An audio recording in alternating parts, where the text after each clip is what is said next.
Hello and I welcome you to Vigyan Recharge. देखो, पानी के अंदर से दुनिया की पहली मिसाइल फायर करी रशिया ने, लेकिन ये काम इतना आसान था नहीं जितना सुनने में लग रहा है। कैसे? देखिए, समस्या ये थी कि ये मिसाइल बहुत लंबी थी और ये सबमरीन में फिट ना हो, इसीलिए इसको कोनिंग टावर में खड़ा किया गया। एक मामला सुलझ गया। अब दूसरा सुनो। अब भैया, इसको फायर करने के लिए सबमरीन को पानी की सतह के ऊपर आना पड़ता था। अगर ऐसा ना करें तो जिस ट्यूब में से मिसाइल फायर होगी उसके अंदर पानी भर जाएगा। लेकिन आप देखते होंगे कि आजकल तो ये काम होता ही ना, पानी के अंदर से ही मिसाइल फायर हो जाती हैं। तो आखिर ये हुआ कैसे, आइए समझाता हूँ। देखो, मिसाइल के अंदर लगा हुआ रॉकेट इंजन बिना हवा के ना चलता और पानी के नीचे हवा मिलती ना। अब देखो, यहाँ पर आप ये सोच रहे होंगे कि हवा तो स्पेस में भी नहीं मिलती, फिर वहाँ पर रॉकेट इंजन कैसे चलता होगा? देखो जी, स्पेस में इस्तेमाल होने वाला रॉकेट अपनी ऑक्सीजन साथ लेकर चलता है, तो अगर पानी में रॉकेट इंजन चल नहीं सकता तो ये लोग मिसाइल फायर करते कैसे होंगे? इस काम के लिए कंप्रेस्ड एयर का सहारा लिया गया। कैसे, आइए बताता हूँ। देखो, मिसाइल ट्यूब के अंदर कंप्रेस्ड हवा को छोड़कर मिसाइल को एक झटके से बाहर फेंका जाता है, लेकिन जब यही जुगाड़ पानी के अंदर ट्राई किया गया तो वो फेल हो गया।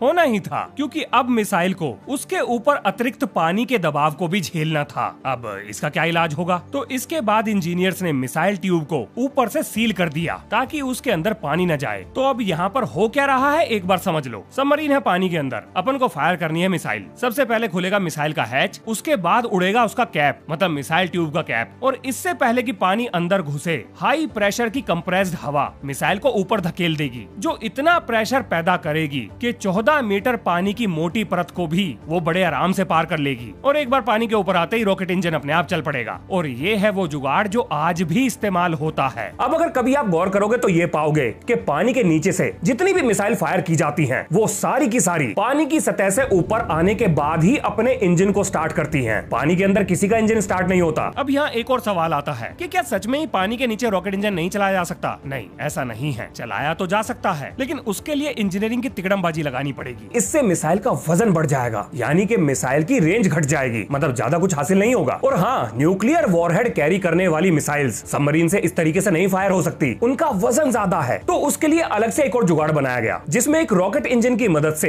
एक ट्यूब के अंदर पानी को सुपर हीट किया जाता है। फिर वो सुपर हीटेड स्टीम एक जबरदस्त प्रेशर क्रिएट करती है, जो मिसाइल को मिसाइल ट्यूब से बाहर फेंक कर एक बार हवा में धकेल कर उसके इंजन को स्टार्ट करने का मौका देती है। अब जरा बात कर लेते हैं इसके पावर सोर्स की। तो देखो, जो सबसे पहले वाला मॉडल था उसको हाथ से चलाना पड़ता था, मतलब हत्था घुमाओ तो पंखा चलेगा और तब जाकर ये जुगाड़ आगे बढ़ेगा। उसके बाद लग गई जी पैरों की साइकिल, लेकिन एक इंसान कितना ही इसको चला लेगा? तो इस समस्या का समाधान निकला स्टीम इंजन, यानी कि जमीन पर भाप बनाओ और बड़े बड़े टैंकों में भर लो, फिर उसे लेकर पानी में डुबकी लगा लो। अब जब तक प्रेशर मिलेगा ये जुगाड़ पानी के नीचे चलता रहेगा। लेकिन ना तो ये तेज चलती थी और ना ही दूर तक चलती थी, मतलब बस चल रही थी, पर क्या चल रही थी कुछ नहीं पता। ये चलाने वालों का खून पी रही थी। इसके बाद आई बैटरी वाली, यानी बैटरी चार्ज करो और उसे लेकर सैर सपाटे पर निकल लो, लेकिन बैटरी खत्म होने से पहले वापस आ जाना। नहीं तो ये ऊपर नहीं आएगी। अब इस समस्या का इलाज निकाला न्यूक्लियर पावर्ड सबमरीन ने, यानी एक न्यूक्लियर रिएक्टर ही सबमरीन के अंदर लगा दिया गया। मतलब ये खुद का पावर हाउस लेकर चलती है, जो ताबड़तोड़ बिजली बनाएगा और इसे लगातार 20 साल तक चला पाएगा। मतलब इससे ज्यादा भी चला सकता है। वो निर्भर करेगा कि आपने कितना बड़ा पावर प्लांट लगाया है और कितना फ्यूल उसके अंदर डाला है। भैया, इसके बाद आती है डीजल इलेक्ट्रिक सबमरीन। अब देखो, बैटरी वाले के साथ समस्या थी कि उसकी बैटरी खत्म हो सकती थी और बैटरियों को चार्ज करने के लिए सबमरीन को वापस ले जाकर उसके ठिकाने पर चार्ज करना पड़ता था। लेकिन डीजल इलेक्ट्रिक में ये समस्या दूर हो गई। इसमें सबमरीन तो बैटरी पर चलेगी, लेकिन बैटरियों को चार्ज करने के लिए अपना जनरेटर खुद साथ लेकर चलेगी। बस समस्या एक ही है कि भैया, बैटरी पूरी तरह से खत्म होने से पहले ही इसे पानी की सतह पर आकर जनरेटर चलाकर अपनी बैटरियों को दोबारा चार्ज करना पड़ता है। अब इसके पीछे क्या कारण है? देखो, लॉजिक बड़ा साफ है। जनरेटर बिना हवा के तो चलता ना, और हवा पानी के नीचे मिलती ना। तो जब ये सबमरीन पानी की सतह पर आएगी, अपना जनरेटर चलाएगी, तब जाकर बैटरियां चार्ज होंगी। देखो, कंबस्शन के लिए चाहिए ऑक्सीजन, और ऑक्सीजन है हवा। और भाई साहब, बिना हवा के ये क्या, दुनिया का कोई भी इंटरनल कंबस्शन इंजन नहीं चलेगा। अब जिन्होंने आईसी इंजन के बारे में अच्छे से पढ़ रखा होगा, वो इसके पीछे का लॉजिक समझ गए होंगे। अपन सबमरीन पर चलते हैं। अब देखो, न्यूक्लियर पावर्ड सबमरीन को छोड़कर हर तरह की सबमरीन को कुछ दिनों के अंदर अपनी बैटरी चार्ज करने के लिए पानी की सतह पर आना ही पड़ता है। लेकिन मान लो कि आप दुश्मन के इलाके में घुस गए और दुश्मन ने आपकी पानी की सतह के ऊपर फील्डिंग लगा रखी है। अब समस्या ये है कि आपकी सबमरीन की बैटरी अपनी अंतिम सांसें गिन रही है। अब अगर ऊपर आए तो दुश्मन वापस डुबो देगा, और अगर नहीं आए तो वैसे ही मर जाओगे, क्योंकि अगर सबमरीन को बिजली ना मिली तो ऑक्सीजन जनरेटर बंद, प्रोपेलर बंद, बोले तो क्रियाक्रम के कार्यक्रम का फरमान जारी हो जाएगा। तो अब क्या करें? तो भाई साहब इसी समस्या का समाधान है एयर इंडिपेंडेंट प्रोपल्शन यानी AIP टेक्नोलॉजी। आओ बताता हूँ। देखो लेटेस्ट वाली की बात करते हैं, यानी कि फ्यूल सेल। अब ये फ्यूल सेल क्या है? देखो जैसे सेल नहीं होता यानी ड्राई सेल, वही जो रिमोट वगैरह में हम डालते हैं, आप फ्यूल सेल को ऐसा ही मान लो, यानी कि उसके अंदर केमिकल रिएक्शन का कार्यक्रम चलेगा जो बदले में बिजली पैदा करेगा। और भाई साहब ये बिजली आपकी बैटरियां चार्ज कर देगी और सबमरीन दिनों के बजाय हफ्तों तक पानी के नीचे रहेगी। अब आप सोच रहे होंगे ठीक है, सब बढ़िया लग रहा है। अरे नहीं भाई साहब, ये केमिकल का कीर्तन जैसे ही खत्म होगा समस्या वहीं आ जाएगी। अब इसे ऊपर लेकर चलो। अब यहाँ पर आपके दिमाग में एक सवाल आ रहा होगा, अरे हम इतनी टेंशन काहे पालें, क्यों ना न्यूक्लियर सबमरीन ही बना लें, काहे ना आलतू फालतू के पचड़ों में पड़े हैं। तो देखो जी, एक न्यूक्लियर सबमरीन की कीमत में लगभग 7-8 डीजल इलेक्ट्रिक सबमरीन आ जाएंगी। तो ये बहुत ही महंगा मसाला है, इसीलिए आज भी ज्यादातर देश डीजल इलेक्ट्रिक या फिर AIP पर आधारित सबमरीन को चलाना पसंद करते हैं। बजट को भी सूट करती है और काम भी कर लेती है। अब जरा अगले मुद्दे पर चलते हैं, ये पानी में ऊपर नीचे कैसे जाती होगी? तो जी इस काम के लिए इस्तेमाल होता है बैलेस्ट टैंक। अब ये क्या बला है? देखो बड़ा सिंपल सा सिद्धांत है। तो जी एक ऐसा टैंक है जिसमें हवा भरी रहती है, बस इसकी हवा को बाहर निकालो और पानी घुसा लो, सबमरीन की बायोंसी नेगेटिव हो जाएगी और ये पानी में अंदर चली जाएगी। अब आप सोच रहे होंगे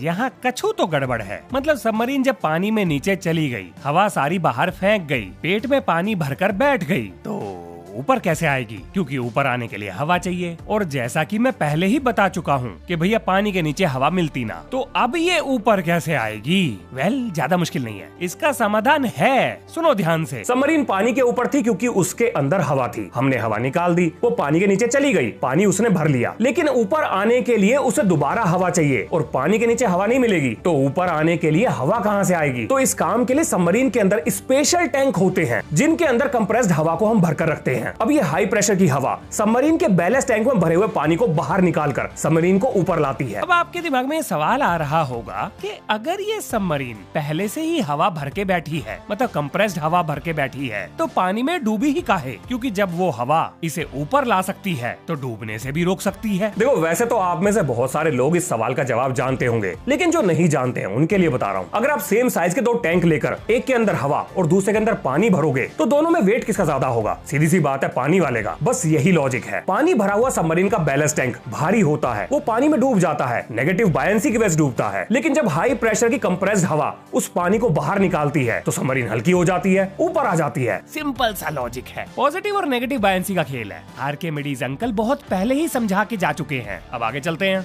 अब देखो सबमरीन तो हमने बना ली, उसके अंदर बैठ के पानी में गोता भी लगा लिया, लेकिन सांस कहाँ से लेंगे और कितने दिन तक ले सकेंगे? तो देखो भैया, इस काम के लिए एक सबमरीन के अंदर ऑक्सीजन जनरेटर लगाया जाता है जो पानी का इलेक्ट्रोलिसिस करके हाइड्रोजन अलग ऑक्सीजन अलग और हवा की सप्लाई को मेंटेन रखता है। लेकिन मान लो कि आपके सबमरीन की बैटरी खत्म, जनरेटर खराब।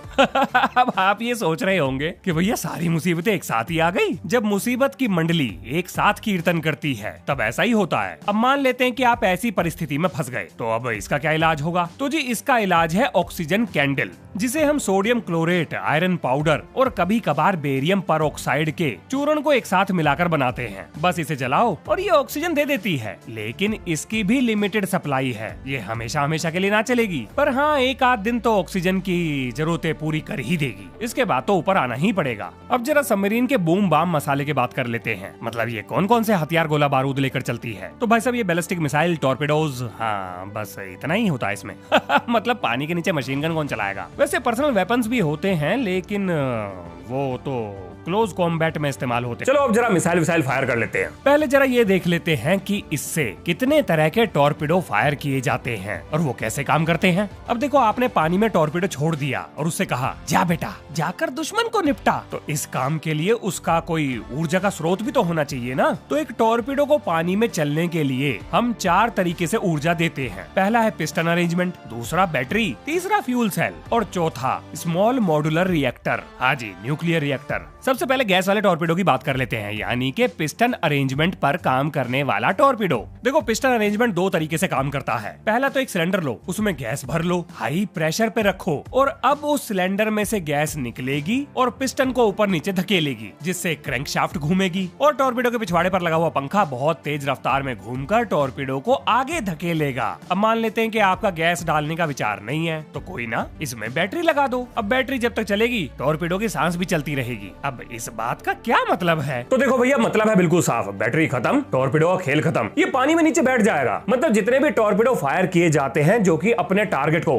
हिट नहीं करते, वो सभी के सभी पानी के नीचे जमीन की सतह पर बैठ जाते हैं। फिर आता है फ्यूल सेल, जो कि मैं पीछे बता ही चुका हूँ। केमिकल रिएक्शन होगी जिससे बिजली मिलेगी, बिजली एक मोटर को चलाएगी और मोटर इस टॉर्पीडो को चलाएगी। अब इसके बाद आता है स्मॉल मॉड्यूलर रिएक्टर, जो रशिया के पोसाइडन टॉर्पीडो के अंदर लगा है। मतलब शायद उसे कॉन्टिनेंट किलर भी कहते हैं। अब भैया ये टॉर्पीडो कई साल, मतलब एग्जैक्ट नंबर तो नहीं पता, लेकिन आराम से 5, 10, 15 साल पानी के नीचे भटकता रहेगा, अपने निशाने को ढूंढता रहेगा और उसे एक दिन ले डूबेगा। लेकिन जरा ये सोचो कि अगर ना पड़ी सबमरीन के निशाने पर नजर, मतलब टॉर्पीडो तो इसने चला दिया लेकिन निशाना नहीं पता, तो ये किससे जाकर टकराएगा? तो भाई साहब इसका भी जुगाड़ है। मतलब टॉर्पीडो के अंदर एक होमिंग सिस्टम भी लगाया जाता है। अब ये होमिंग सिस्टम क्या चीज है? देखो ये होते हैं दो तरीके के, यानी कि एक्टिव होमिंग और पैसिव होमिंग। अब आता है सवाल कि इन दोनों में फर्क क्या है। तो देखो एक्टिव होमिंग टॉर्पीडो का मुंह बड़ा है और पैसिव होमिंग टॉर्पीडो के कान बड़े हैं। मतलब क्या हुआ? देखो एक्टिव होमिंग वाला टॉर्पीडो अपने अंदर लगे हुए सोनार से साउंड वेव पैदा करता है, जो कि सबमरीन या किसी चीज से टकराकर वापस आती है और फिर वो उन्हीं साउंड वेव को फॉलो करता है। यानी अगर सबमरीन से साउंड टकराकर वापस आ गया तो टॉर्पीडो अपना काम कर देगा। अब ये जो पैसिव होमिंग वाला टॉर्पीडो है, ये अपना खुद का साउंड प्रोड्यूस नहीं करता, बल्कि पानी के अंदर पैदा हो रहे साउंड को सुनता है और जैसे इसे पता लगता है कि आसपास कोई सबमरीन टहल रही है, बस ये उसके पीछे लग जाता है। अब इसके बाद आते हैं वायर गाइडेड टॉर्पीडो, यानी कि एक ऐसा टॉर्पीडो जिसके अंदर ऑप्टिकल केबल से उसे गाइड किया जाता है कि बेटा नहीं, उधर नहीं, थोड़ा लेफ्ट ले ले, थोड़ा दाएं हो ले, बाएं हो ले, ऊपर हो ले, नीचे हो ले। ये सारे आदेश सबमरीन के अंदर बैठा हुआ टेक्निकल बंदा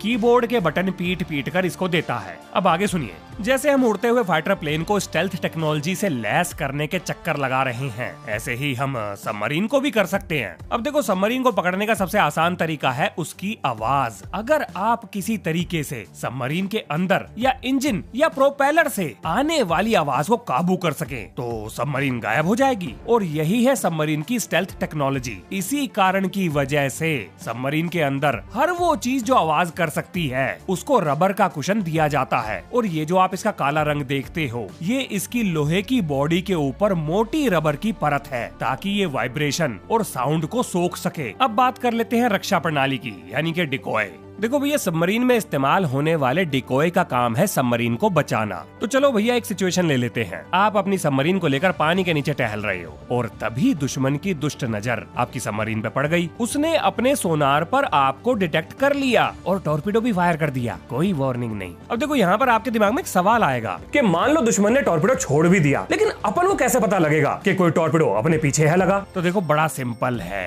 हर सबमरीन के पास अपना सोनार होता है और भाई साहब पानी के अंदर ये टॉर्पीडो पूरा शोर मचाते हुए चलता है। मतलब टॉर्पीडो का जो साउंड है, उसकी जो पिंग है, वो सबमरीन का सोनार डिटेक्ट कर लेता है और पकड़ लेता है कि कोई तो उसके पीछे लगेला है। अब देखो टॉर्पीडो चाहे कोई सा भी हो, उसे भटकाने के लिए मोटा माटी 2-3 चीजों का इस्तेमाल किया जाता है। पहला तो हो गया नकली आवाज, यानी एक डिकॉय पानी में जाएगा और गला फाड़ फाड़ के शोर मचाएगा, और ऐसा वैसा शोर नहीं बिल्कुल सबमरीन वाली आवाज निकालेगा और सबमरीन से तेज आवाज निकालेगा, जिसकी वजह से टॉर्पीडो उस आवाज का पीछा करेगा। अब चाहे वो वायर गाइडेड हो या फायर फॉरगेट मैकेनिज्म पे हो, मतलब फायर करो और भूल जाओ, या फिर होमिंग टॉर्पीडो हो, मतलब जो अपना सोनार खुद लेकर चल रहा है, इन सभी के सभी टॉर्पीडोज को इस तरह के डिकॉय से भटकाने का काम किया जाता है। इसके अलावा सबमरीन एक शैडो जोन में भी जाकर छुप सकती है। अब ये क्या भला है? एक सबमरीन लगातार सोनार के काम करते हुए भी पानी के अंदर एक ऐसी जगह को ढूंढ सकती है जहां दुश्मन का सोनार उसको नहीं पकड़ सकता। इसी को शैडो जोन कहते हैं और यही वो कारण है जिसकी वजह से